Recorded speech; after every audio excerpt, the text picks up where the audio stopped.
I'm at the bottom of page 79. The telegraph office was 3 blocks down Pennsylvania Avenue. It had a strange smell of ink, old wood, and electricity. Mr. Martin got Violet a form. Violet stared at it, nibbling on the end of the fountain pen chained to the desk. Myrtle tried to look over her shoulder, but the desk was too high for her to see. Mr. Martin wanted to make Myrtle send a telegram too, but she was adamant that she had no one to send it to. Violet didn't tell Mr. Martin about the Girls' Training Institute, of course. That was Myrtle's business. You had to pay for a telegraph by the word, and a great deal, though Violet wasn't sure exactly how much. It was much cheaper than a long-distance phone call, which only very rich people could afford to make, but it was still expensive. Now, what could she write without letting her parents know where to find her? She dipped the pen into the inkwell set in the desk.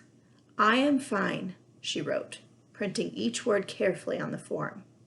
Then she saw a way to save a few cents and crossed out "I am" and wrote "I'm." She tried to think of something else to say. "How are you?" But that was the sort of thing you wrote in a letter when you weren't paying for every single word. "Well, that won't break the bank," Mr. Martin said, looking over her shoulder, "but you can't use any punctuation marks, so contractions like I'm are out. And up to the first 10 words, it's all the same price, 40 cents. Violet dipped the pen in ink again, crossed out what she'd written, and started over. "Mother and Father, I am fine." That was 6 words. She didn't want to tell them she was going to Tennessee. What if they notified the police to arrest her there? For the same reason, she couldn't mention women's suffrage. She had 4 words left. "Hope you are too." "You'd better sign it," Mr. Martin suggested. "The signature is free." Violet wrote her first name. "You're a woman of few words," said Mr. Martin. He took the form up to the counter, dropped a 50-cent piece on it, and slid it under the brass bars to the clerk. "I can pay for it," Violet said. She still had 42 cents left. "Allow me. It was my idea after all," Mr. Martin smiled. "There's nothing wrong with going off to have adventures, you know, as long as you let your folks know you're all right." This was not something Violet had ever heard a grown-up suggest before. "You must have had a lot of adventures," she said, and then winced at her forwardness. He touched his scar and smiled again. "Yes, a great many. When I was your age, I walked from Pennsylvania to Long Island with Mother Jones on her children's crusade. But my parents knew I was going." "What was the children's crusade?" Myrtle asked as they went out to the broad, busy street. "A march Mother Jones, she's a labor organizer, remarkable old lady, put together to draw attention to child labor. She took a bunch of us kids from the mines and mills, especially those of us with something to show for our work." He held up his hand with the missing fingers. "She got all our parents' permission, and we were all outfitted with a tin plate and a spoon. We walked up through Pennsylvania to New York City and then out to Oyster Bay, Long Island, to call on President Roosevelt."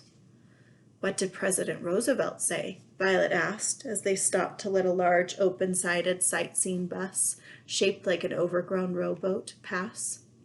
"He wouldn't see us," said Mr. Martin, "so we walked back again." "Then it didn't do any good?" said Myrtle. "Sure it did," Mr. Martin said. "We kids got out of the mills for weeks. We had a lot of fun on that walk, playing and running around like other kids, sleeping in barns and eating what folks along the road gave us. Mother Jones and her helpers taught us to read, too." "But President Roosevelt wouldn't see you," Violet reminded him. "No, but thousands of people did see us. You can never know what seeds your words and actions might plant. We may get children out of the mines and mills in this country yet. It's only been 17 years since our march." He smiled wryly. "Even when you don't win, you don't always lose. Remember that." "Yes, Mr. Martin," said Violet politely. "It's a shame a woman like Mother Jones can't vote to change the child labor laws." "Mother Jones doesn't want to vote. She's an anti." Violet looked at him to see if he was joking. "Doesn't want to vote? Why not?" "That," said Mr. Martin, "is a mystery."